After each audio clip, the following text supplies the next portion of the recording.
And so the public is awakening. However, there's a lot of, what we see is there's so many stories that are not true running around. And I think there's a call for discernment and really taking a closer look, at what people really need to look deeper themselves and not just accept everything they hear.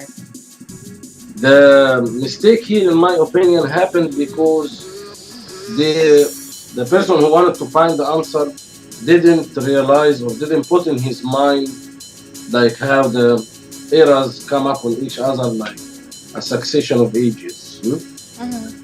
So that one thing that can create mistakes. And sometimes like items were usurped by other kings, and they recognize it. They recognize this and they write it down also. So it's not that like they don't know, but there is a bigger picture of this. It can be much more. But how Hakim would do it. How my research partner Bob Water and I say, Hakim's teaching was like pulling away the layers of it. You have the surface layer here, which is your current Islamic, Egyptian, Arab, I put in quotes, layer.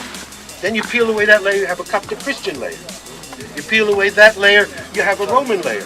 You peel away that layer, you have a Greek layer. You peel that layer, and you have a Jewish level, which only Hakim taught. You pull away the Jewish layer, and you have what we call dynastic. And this is what Egyptology recognizes as ancient Egypt. Just dynastic, up to zero. Let me continue. Up to dynasty zero. But after you pull away the dynastic layer, there is ancient Kemet. And we don't really have to excavate it, because here it is right now. There it is over there. There it is when we sculpt the technology. So there it is. So we say, as Yusuf coined this phrase, site transformation. Each group that came in added their imprint to what was there. Even the dynastic people themselves. Every pyramid, every temple you will see, especially in the so-called dynastic period, has a foundation stone from an ancient Phoenician temple. They believed these things were organic beings. That they didn't differentiate between inorganic and organic as we do. Everything had spirit, everything had consciousness. So when they created an edifice, a temple, a pyramid, they believed they infused life force into it. And it was conscious, so that they would take a seed from a previous temple to plant the seed for the new temple.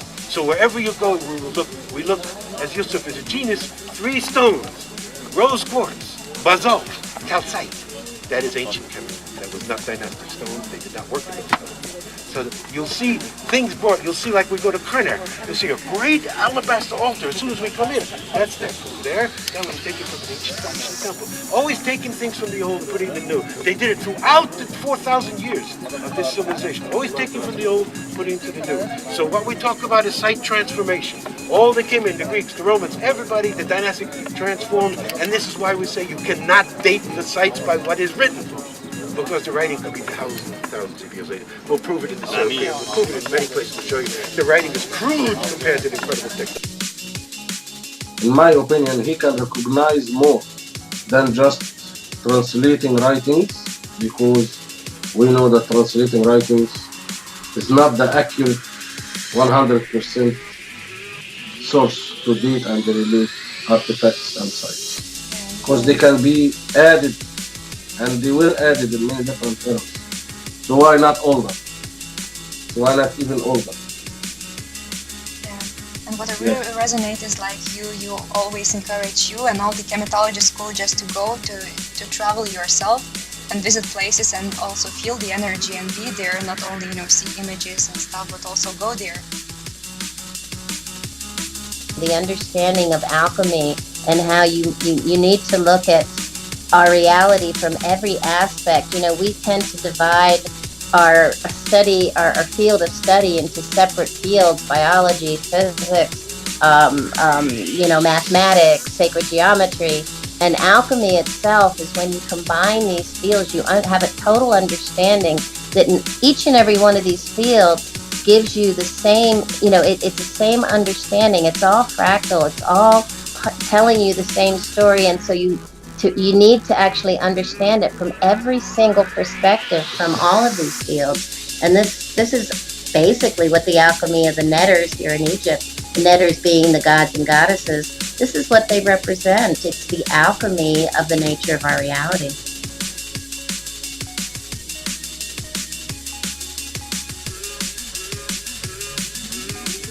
Yeah, it shifts in actually, yeah, it explains just about every cycle and cycle within cycle. When you consider how you make changes in your own life, you begin by seeing the negative patterns, the patterns that are out of balance.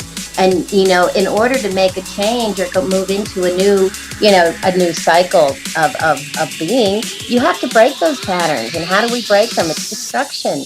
You break them, you tear them apart so that you can build something entirely new. And that's the same thing that we're talking about, these eternal cycles where we have this moment of complete knowing. I call it gnosis. And then we come out of that with all this wonderful knowledge, but we have this devolving consciousness.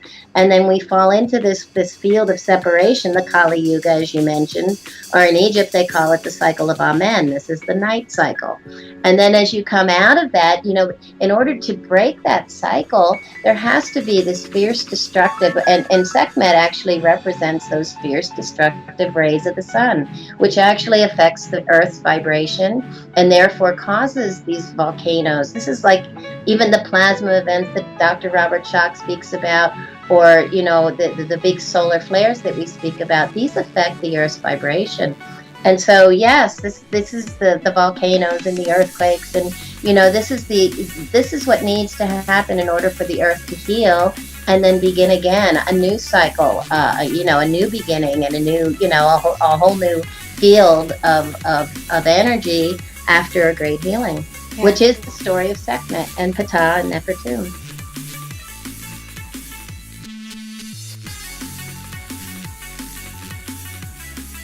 Hi, my name's Tim Hogan.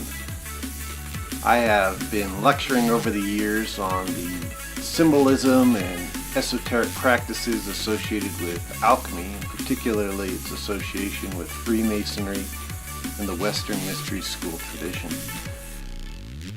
Through my books and lectures, I've been asked several times over the years if there was a video available outlining some of these processes and showing some of these connections, which until this time has not been available.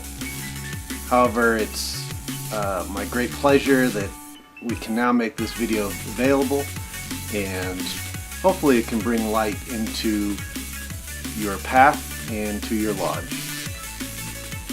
Most Freemasons in particular, when they hear that there's a possible connection between alchemy and Freemasonry, first ask the question, what is alchemy? Most Masons aren't very well versed in the subject, even though it's something that is highlighted within the degrees themselves. In particular, the stages of alchemy are something that are highlighted in the craft degrees or symbolic Blue Lodge degrees, but they're veiled in such a way that you wouldn't immediately recognize it. It is my hope through my books and through this video that we can outline and show how some of these connections exist in order to educate each Freemason.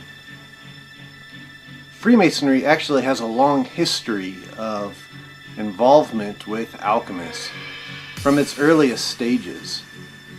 To give a few examples, such notables as Robert Moray and Elias Ashmole, considered two of the first symbolic Freemasons, were both operative alchemists, as was Jean Theophilus Desaguliers, who was some people believe, created the third degree of Masonry, or at least embellished it into the form we know it today. Other alchemists who are also Freemasons throughout history include such notables as Benjamin Franklin and General Joseph Warren. In Europe, to this day, there are lodges that have alchemy labs in them, and the interest in alchemy has started to increase substantially amongst lodges in the United States, particularly of the traditional observance variety.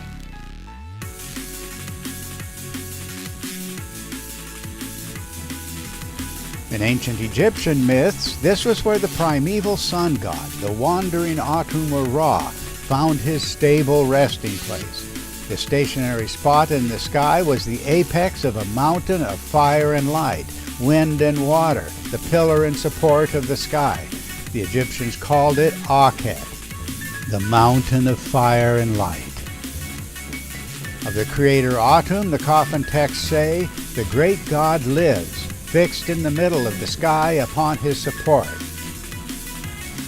Throughout all of ancient Egypt, the priests identified every holy site as the summit of the cosmic mountain or pillar.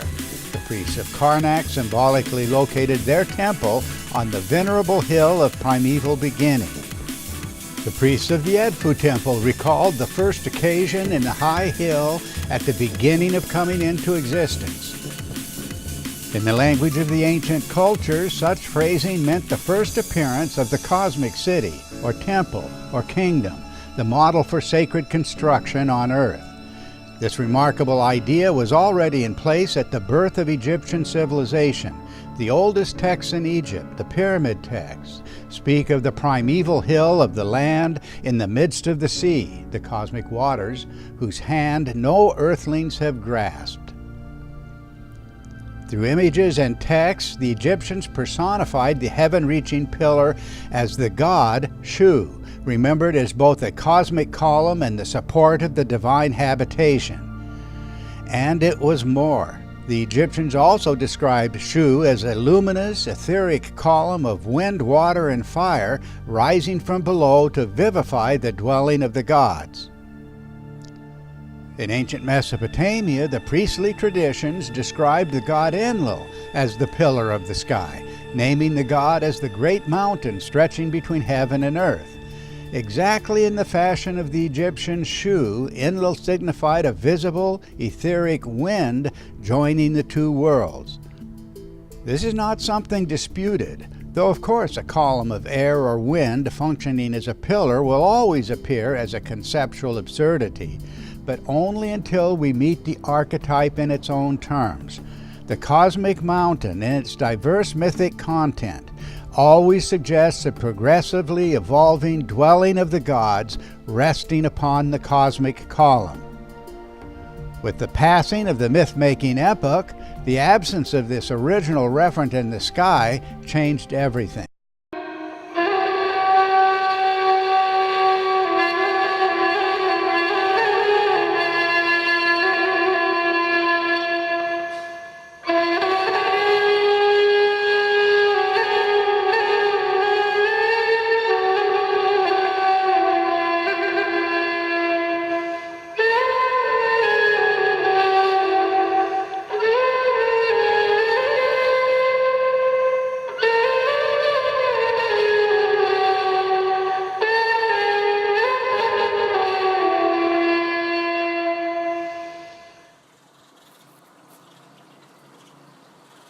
Ancient Egypt was truly like the Garden of Eden.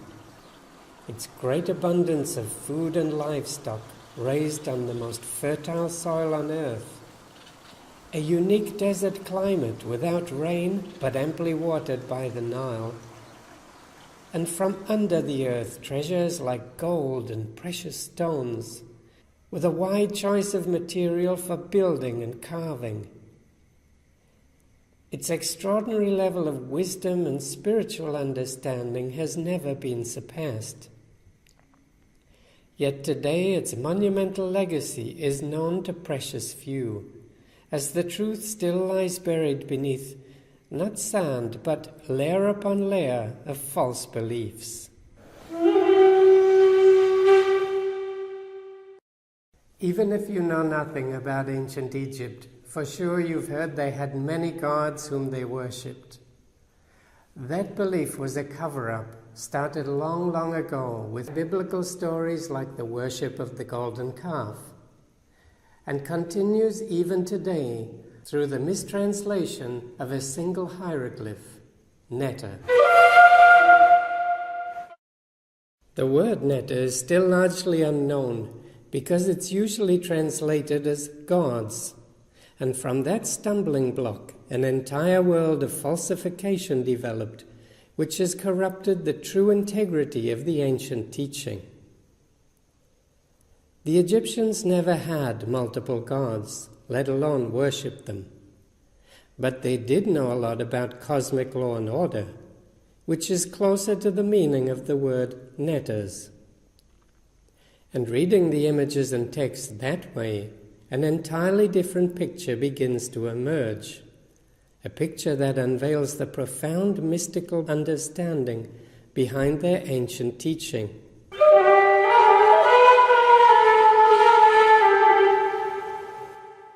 So setting that one straight is the greatest key to unlocking the temple wisdom. It means letting go of all the tall tales you've ever heard about the gods of Egypt and renewing your relationship to nature.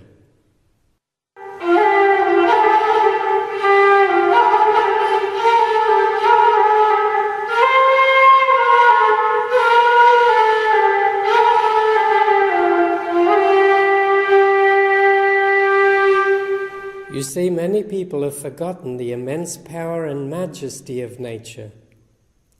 They can't even remember just what nature is or how it came to be there. But the netters are the divine processes by which nature is created. Apart from man-made things, everything that exists in the entire universe is created in accordance with cosmic law, the netters. And that is called nature.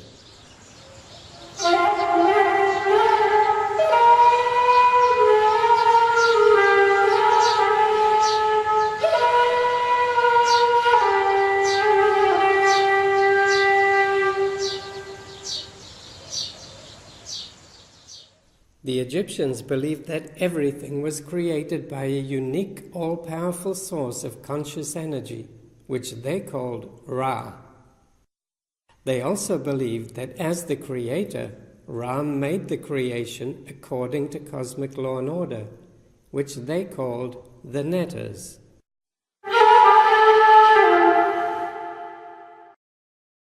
These laws are what enable things to come into being. They are the metaphysical processes of creation rather than the created things themselves. And so to make it clearer, the temple sages personified them to give them a recognizable form. They gave them names and symbolic attributes to clearly distinguish between them and describe their relationships to one another, showing which ones can be combined together and how. They made them male or female, not in the gender sense of men and women, but in the qualitative sense, just as nouns in most Western languages are either male or female. And to record how these processes unfold and teach how they can be used, the sages also created an entirely symbolic visual language that can clearly explain the abstract nature of the netters. So when all of this gets too complicated, just remember the vital connection between the netters and nature, because if you want to see them functioning, that's where you have to turn.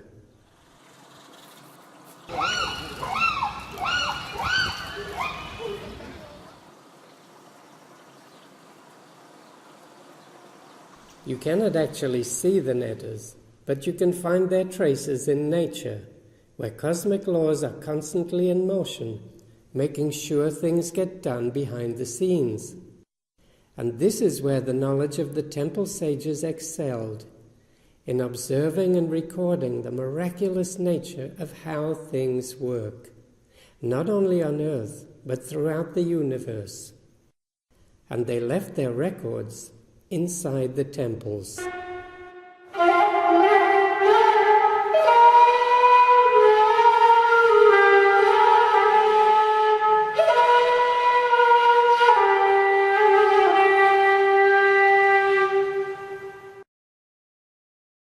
The temple represents the universe, and its walls are filled with scenes showing the king or pharaoh interacting with the netters.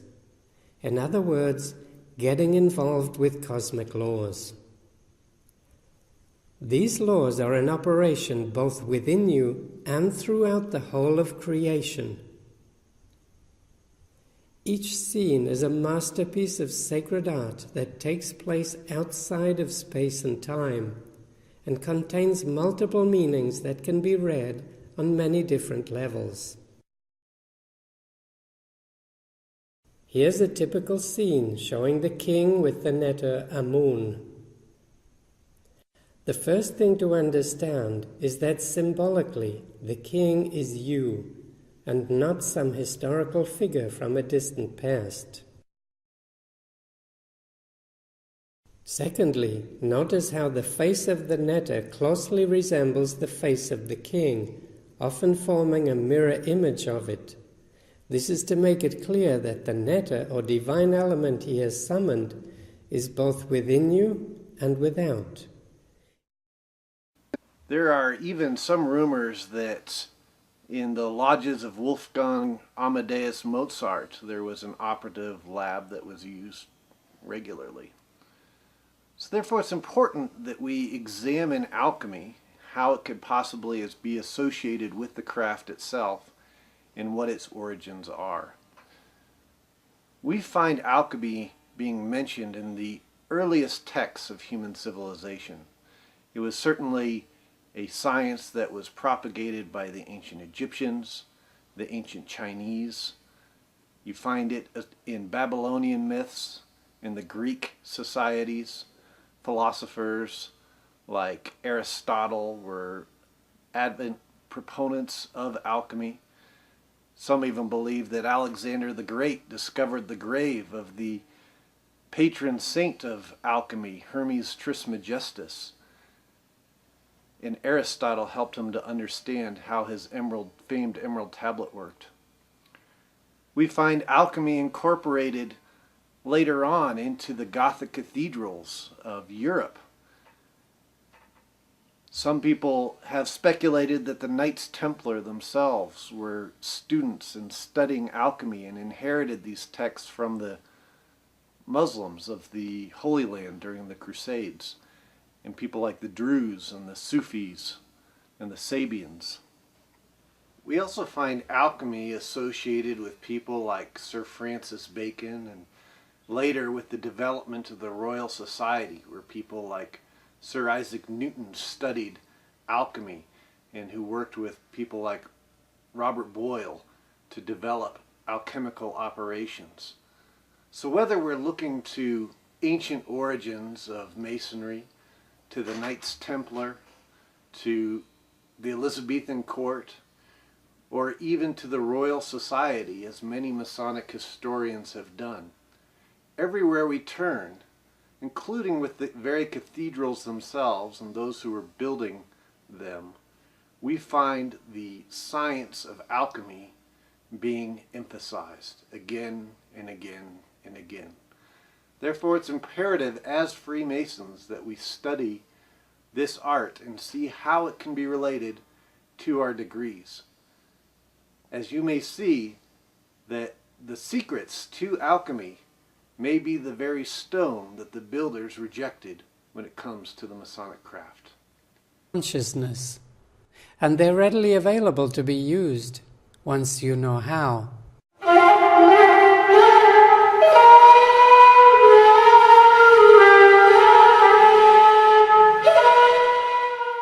Getting to know the netters through a deeper understanding of nature is the first step towards practically using them in your daily life, always remembering that you are the king.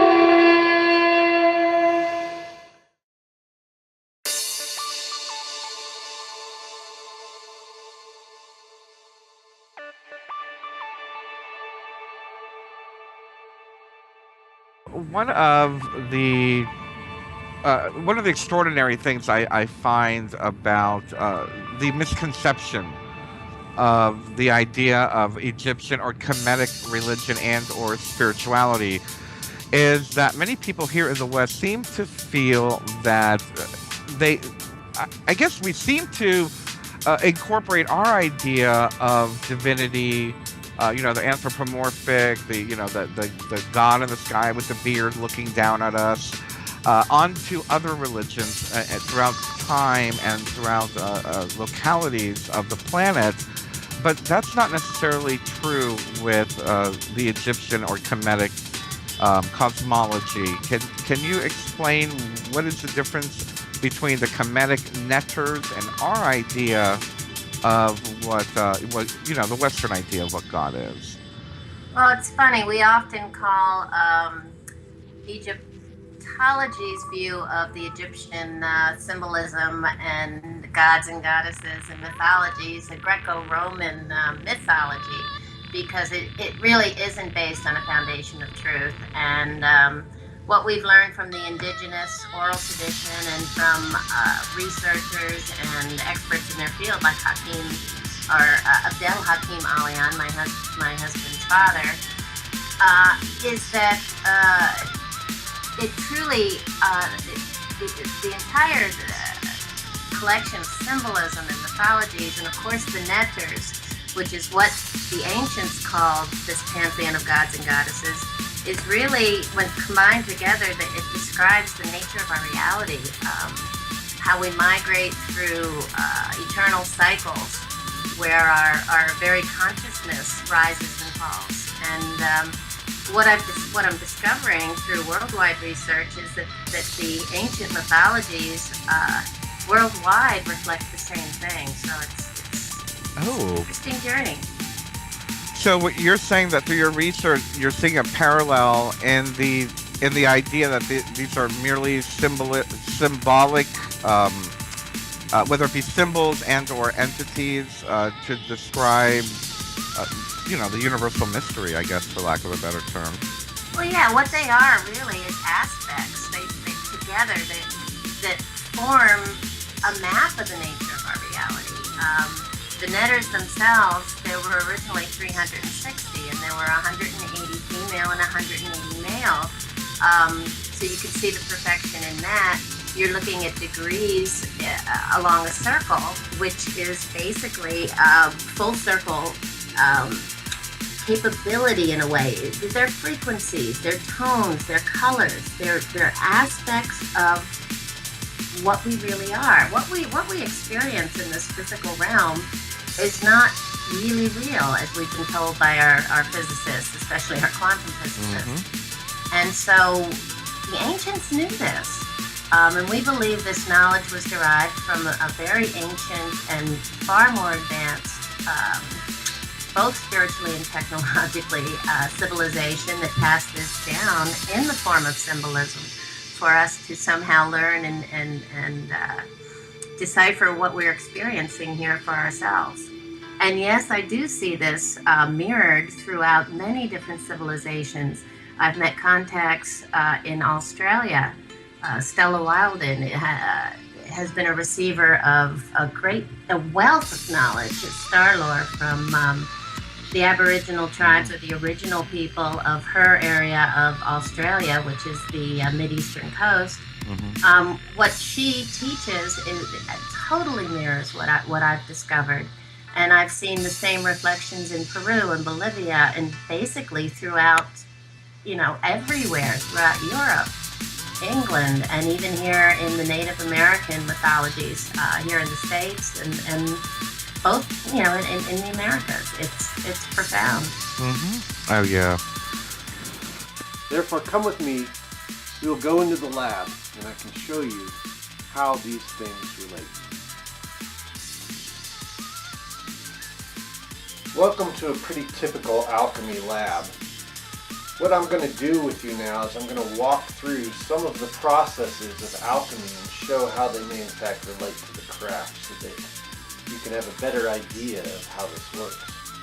The alchemists believed that all of nature was connected into one system in which there was a vast energy that manifested through everything that was connected with the consciousness of God that gave birth to things. Therefore, a careful study of nature revealed not only the geometry, but also the very nature and signatures of things so that the alchemist could understand how to work with them in order to get what he most desired out of it. Therefore, the entire process was called the Great Art, and the understanding of the 7 liberal arts and sciences were therefore necessary in the alchemical operation. Not surprisingly, the 7 liberal arts and sciences were also ruled by the 7 planets in antiquity, as were the days of the week. The alchemists believed that it was only through the help of God, and God working through the alchemist, that he could bring about the transmutations that were necessary in nature. Therefore, it was believed that there was a marriage that occurred between the consciousness of the alchemist and the consciousness of God. And in that marriage is what allowed all things to be possible in the alchemical work. After the alchemist prayed, the next stage in the alchemical process was actually to divest oneself of all metallic substances. It was believed that metals in particular could affect how the energy behaved, and therefore the alchemists, trying to capture as much energy as possible, didn't want to have the metals interfere with it. In particular, the metal of iron was thought to interfere with not only other metals, but herbs as well. So the divesting of iron substances was particularly important. This is also why iron was ruled by the planet Mars, which was associated with war and aggression. Within Freemasonry, we may see the idea of no tool of iron being used in the construction of King Solomon's temple as a metaphor of all aggression and war associated with Mars are removed from the temple when we begin the work. The same is true within the alchemical lab. The alchemists taught that everything in their doctrine can be described through symbols, and therefore it was the understanding of symbols and the symbolic language that allowed the alchemists to communicate. The next stage that an alchemist needed to do is he needed to choose a particular herb that he wanted to work with. All alchemy involves collecting things with planetary signatures, breaking them down in order to rebuild them in more perfect forms. So an alchemist would collect an herb, for example, let's say St. John's wort, which was ruled by the sun, and it was very important that the herb was pulled out by its roots in order that all essence was kept intact. Once that herb was pulled out by its roots, the next stage was to hang it up and allow it to dry. Once it was dried, then the next stage was to actually take the herb and, by using a mortar and pestle, grind it up as fine as possible. To this day, there are some chambers of reflection which are used particularly within the entered apprentice degree in Europe and in some traditional observance lodges, in which a mortar and pestle will be found. Once this herb was ground up as fine as possible, the next stage was to take this herb and place it into a vessel. Once it was in the vessel, the next stage would be to take a alcohol or spirits, fill the vessel up to a low water mark, and allow the oils from within that herb to start to digest into the solution itself. This was really the first stage of the alchemical process, and because it was so involved with liquid, it was associated with water. In order to further this process along, the alchemist would take the vessel and place it in what was known as a sand bath. Come here and I'll show it to you. Once the herb was placed into the vessel, it was then placed within a sand bath. What this allowed it to do is, as there was heat the heat would become equally distributed around the vessel itself. The liquid within the vessel would start to heat up and circulate within the vessel. When this happened, it caused the oils to start to separate. The alchemist would be sure at the beginning stages of this work to then take the vessel out of the sand bath twice in 24 hours in order to shake the vessel very vigorously. This helped to separate the oils even further. Then it was placed back in the sand bath to allow everything to circulate. When this stage occurred, the herb was no longer associated with just an herb, but took on the new alchemical name of the caput mortuum.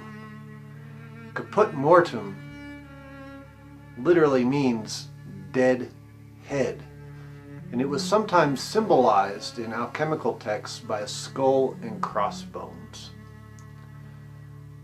Sometimes it was depicted as a raven resting on top of a skull. But ultimately, it symbolized the first little death of the herb itself as it was washed within the vessel. Certainly, this beginning stages, any entered apprentice will find resonance within the actual penalties associated with his degree. The fact that this degree was associated with water, the herb was torn out by its roots, buried in the rough sands of the sea at a low water mark, where it was then shaken twice in 24 hours, after which it was called caput mortuum, associated with the dead head. So the fact that at this point then it's called dead head or caput mortuum certainly has relevance related to the penal sign associated with the entered apprentice. True to not only alchemical texts, but the early rites of initiation of the Gnostics and even earlier Egyptian mystery schools, the first stage of initiation into the mysteries was always associated with water. Water was considered purifying. And in this first stage in alchemy, the liquid menstruum that we have, in this case using alcohol, represents that water as we're cleansing the herb and literally giving it a baptism, if you will, to prepare it for its next stage. The next stage in the alchemical process after the herb is digested and has gone through that water stage is to take the herb in its vessel and distill it. Distilling it, what this does is it removes the heart and vitals of the herb, or the mineral components and the oils from the herb, and separates them from the body of the herb itself. When distillation happens, through heat, the vessel's heated up, the liquid then turns into steam. The steam rises up to the highest pinnacle of the apparatus, only to later fall and condense down like dew or rain into another vessel. In this way, all the essences from the herb have been removed. This next stage was associated with air because, as is very clear, the liquid as it turns into that steam is a form of air itself. In the alchemical texts, the stage was usually represented by birds or vultures, sometimes crows, picking at corpses and pecking out the heart and vital organs of the corpse itself, and then flying to the highest pinnacle of a athanor or a tower. An athanor was a alchemical apparatus which was used for distillation, among other things, which allowed these essences to be captured at the highest pinnacle. And oftentimes alchemical texts depicted them as a temple or as a church steeple in which they prayed at because the work was deemed sacred. Within Freemasonry, such ideas are obviously alluded to again related to the penalty associated with the obligation of a fellowcraft. Just as the first degree was associated with water, the second degree then is associated with air. In it we find the idea of the birds picking out the heart and vitals and taking them to the highest pinnacle of the temple. Within Freemasonry itself, this idea of the distillation also relates to the fellowcraft, as he is, in the first degree, he is digesting all the experiences that he's been initiated into. But by the second degree, he's learning to distill it, break it down, and figure out how to get the best essences out of this new craft. Sometimes what happens is after all the essences have been distilled out, what is left over at the bottom of the vessel is the remaining ground up herb. And during the final stages of distillation, tiny holes will start to form in the ground up herb itself, and they look like prairie dog holes or ground squirrel holes in a field. The Masonic jurisdictions that talk about the beasts of the field, this is what it's alluding to, is this plain or this field that's created where all these tiny holes are formed that you would find snakes or other beasties crawling out of. Because that's exactly what we see within the vessel itself. One of the things that's also worth pointing out is that during the alchemical process, the herb goes through different stages at each level, where it turns black, red, and white. The first time is during what we would associate with the entered apprentice degree. The green herb is picked, and as it dries out, it turns kind of blackish. As it's subjected then to the menstruum or the alcohol itself starts to turn blackish at first, but with heat it begins to turn reddish. At the beginning of the fellowcraft degree, or the distillation stage of the process, this red liquid is then distilled over, and as it's distilled over, it comes out as a new clear or whitish solution. So it has gone from black to red to white through this first stage of the process. Once everything has been removed and distilled from the original vessel, what we have are then two components out of three which are required within the alchemical work. We have effectively removed what is called the sulfur of the herb, or the oils of the herb, and also the mercury of the herb, which was associated with the alcohol. And actually what the mercury was it was believed to be a vital life force which is contained within the air we breathe, and it's attracted to things like water and alcohol. In fact, this is where the word spirits gets its name from, for alcohol itself.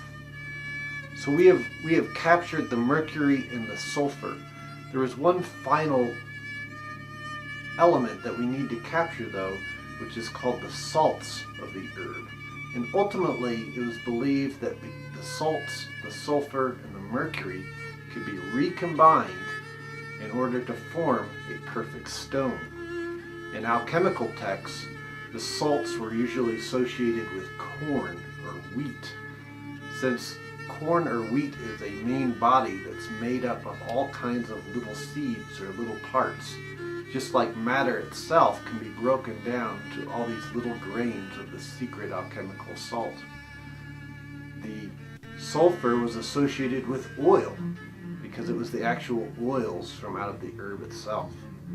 And the alcohol or mercury was associated with wine, particularly since grapes and wine were associated with the sun in alchemical texts, but it was also very easy to draw alcohol from wine itself.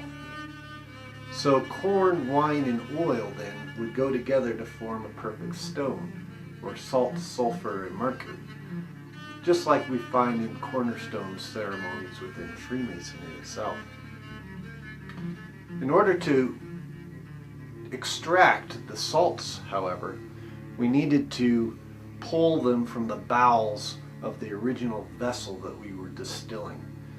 At the bottom of this vessel, after we've distilled all the liquids out of it, is a remnant body, which is broken down and which the alchemists called feces, mostly because it stank. Didn't smell very good, and it kind of looked like feces. This residue that was left over at the bowels of the vessel then needed to be burned to ashes or calcinated in a crucible in order so that we could extract the salts out of it. So the crucible or calcination dish, which is what was used in order to calcinate down or torch down the actual feces or the residue that was left over, the dead body of the herb. Now what's interesting is in old alchemical texts, they used cipher symbols for the different stages of the work and for the different implements and lab equipment that was used. The symbol for a crucible or a calcination dish was actually a square with an inverted triangle at the top of it, looking almost identical to a master mason's apron. So the very symbol of a master mason's apron itself is the same shape as the alchemical cipher for a crucible or calcination dish. Once the residue of the herb was torched down into the crucible, at first it would turn black, almost completely black, as basically like a charcoal. However, with further heat, the substance would turn reddish gray, and with further heat, the ash would turn whitish.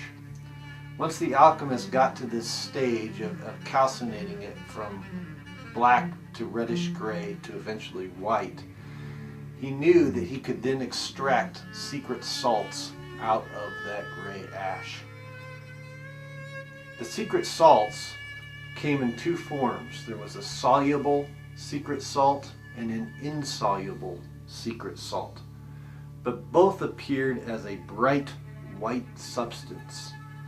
And the insoluble secret salts in particular were referred to by the alchemists as the hidden mana. Mana in Hebrew means, what is it?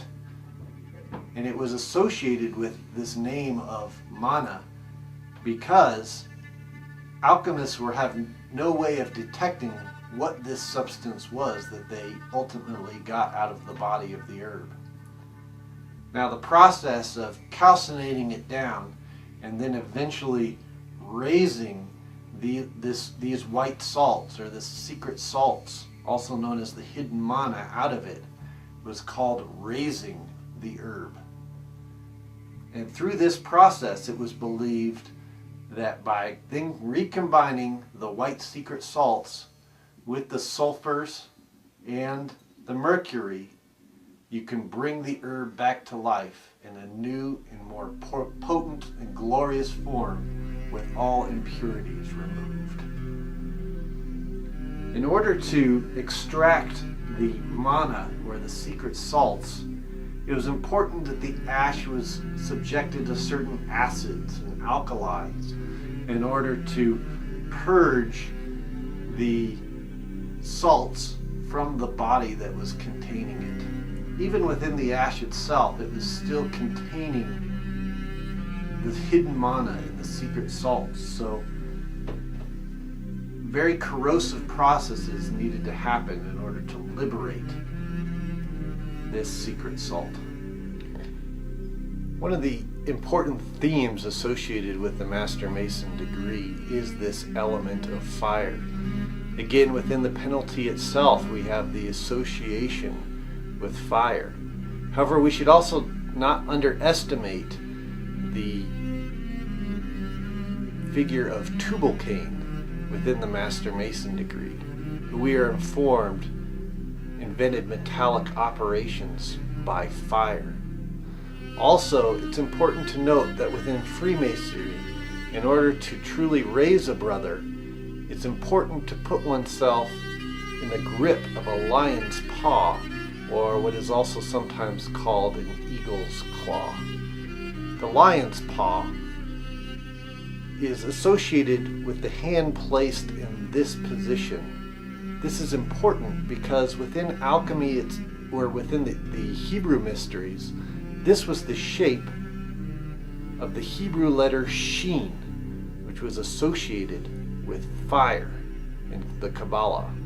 So the very shape of our hand is also associated with fire when we go to raise a brother.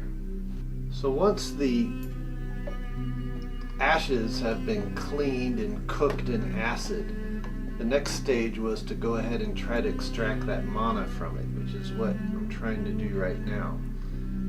If we do this right, what'll happen is we can get the mana to manifest out of this solution. Now, mana was called by different names by different cultures. Certainly in Revelations we hear about the hidden mana and the white stone. And this was alluding, according to alchemists, to this alchemical process. Mana in other cultures, like ancient Sumer, was referred to as Shimana. You find it in Vedic texts as Vimana, and you find it called by certain Gnostic groups as Mani. In fact, the Gnostic leader Mani probably got his name from it. Also the Manichaeans, which are another Gnostic group in Iran and Iraq. The Cathars referred to it as Mani as well, and in fact the Mani Sola ceremony that they performed, which was a Grail Mass, was associated with this mana substance. Also in the Tibetan texts and Buddhist texts, you see it referred to as Mani. This is why, for example, the Tibetan Buddhists chant Om Mani Padme Hum. It refers to the Mani, or the white stone, hidden within the lotus. So what we're doing here is we're changing the vibratory condition of this solution so that the mana can manifest out. And we're almost at the point now where it will begin to manifest.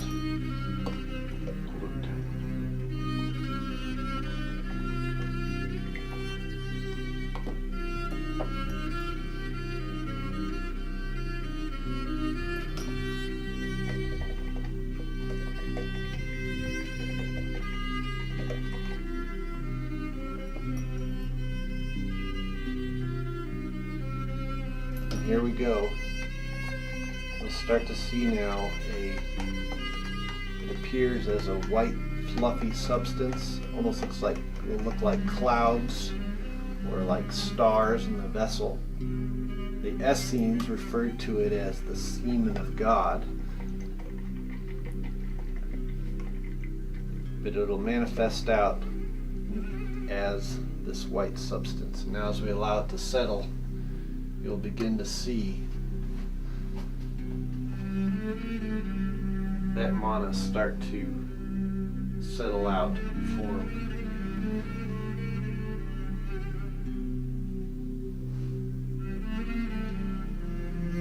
You're able to see it.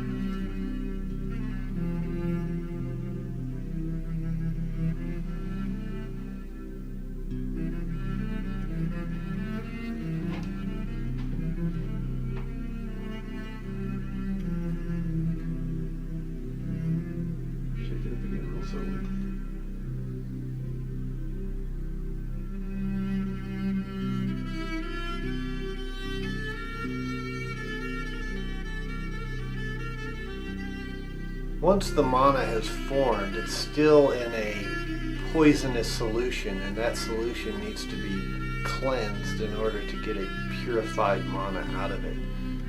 So the solution is filtered and cleaned several times, ultimately resulting in a pure white mana like we have here in this vessel. This white mana, or secret salts, can then be recombined with the oils and with the symbolic mercury or alcohol from earlier in the experiment. Once this is done, we have a perfect elixir at that point. Traditionally, the proportions are said to be 3 parts oil to 4 parts salts to 5 parts alcohol, or 3, 4, 5. And it's for that reason that the alchemists regularly used the 3, 4, 5 triangle of Pythagoras as a symbol for the alchemical work, because it displayed the correct proportions in creating their elixir. This elixir could then be heated down slightly in order to create a paste, or what was called the alchemist's honey. In fact, the symbol of the beehive was regularly shown in alchemical texts because bees are like alchemists who go out into nature and collect the raw materials, bring it back into the lab, and transmute it into golden honey, just like lead into gold. And honey itself is known to have good health benefits, so it was a good antibacterial. But the elixir itself can be made into a honey, and then ultimately can be formed into a stone through further heating. So then you would have your elixir or your vegetable stone. However, in alchemy there was another stage in which the elixir could be taken. Through adding other steps to it, which I cannot outline in this video due to oaths I have taken, the elixir itself can be raised to an even higher state, which is called the red lion. This red lion, what happens is the elixir itself actually turns into a blood red substance. Christian alchemists referred to this substance as the blood of Christ.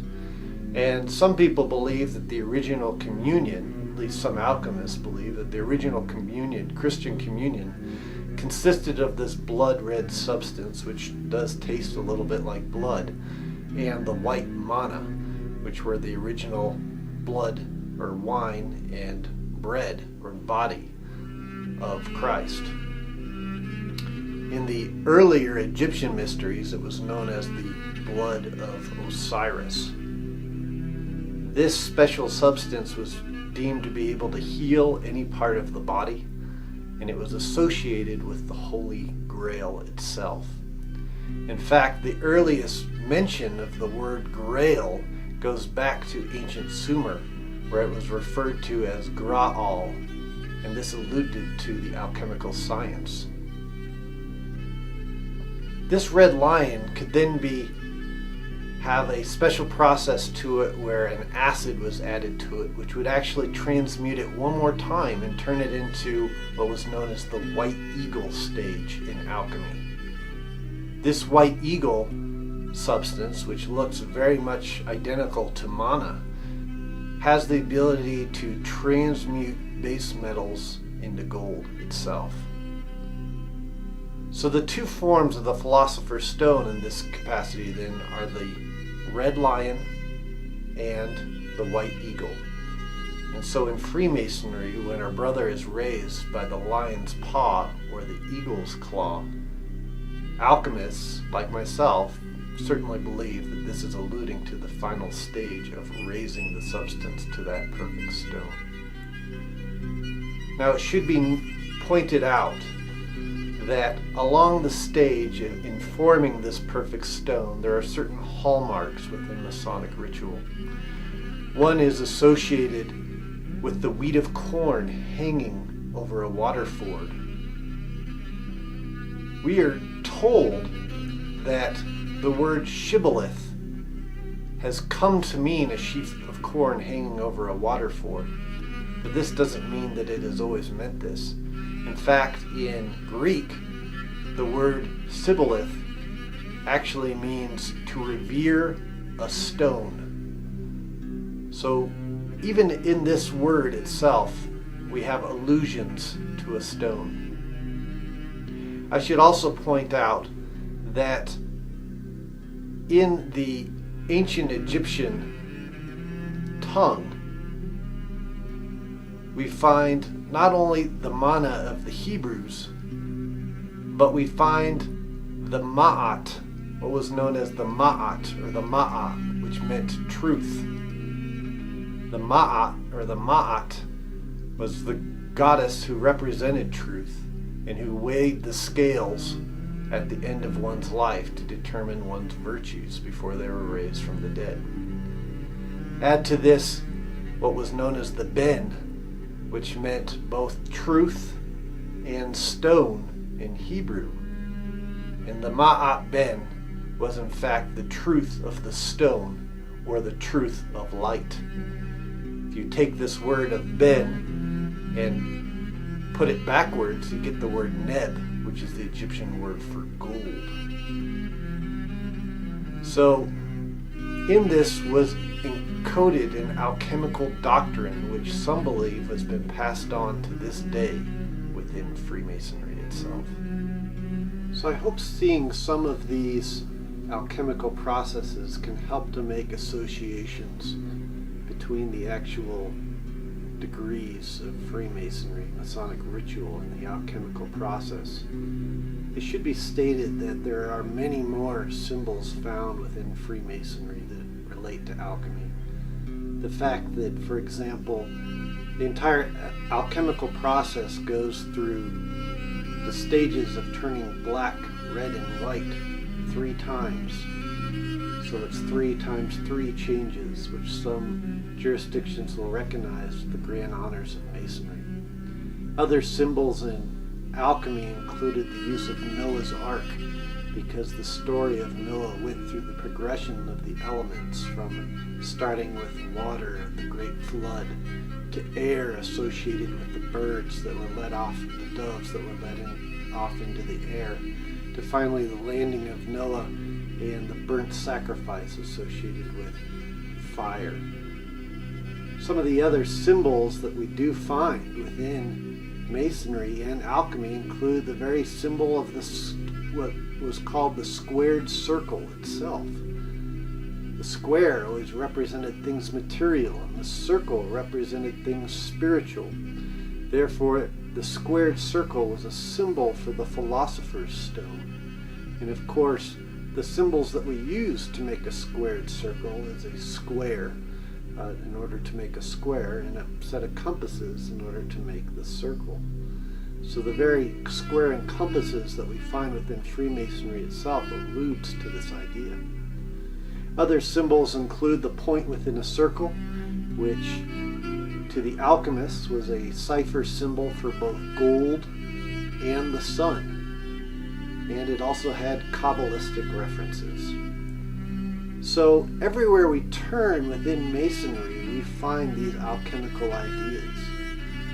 Other symbols include the writings of Hermes, particularly the Emerald Tablet, which allude to the above and the below that we find within our Masonic pillars, the globes on top of our pillars. The fact that in some jurisdictions, the rods of the actual deacons themselves featured Hermes on top of them, also known as Mercury. In other jurisdictions, the sun and moon are featured, which are also from Hermes' Emerald Tablet, which emphasizes that its father is the sun and its mother is the moon. So these ideas that we find with the deacon's rods and also with the lesser lights of Masonry are fundamental to alchemical texts.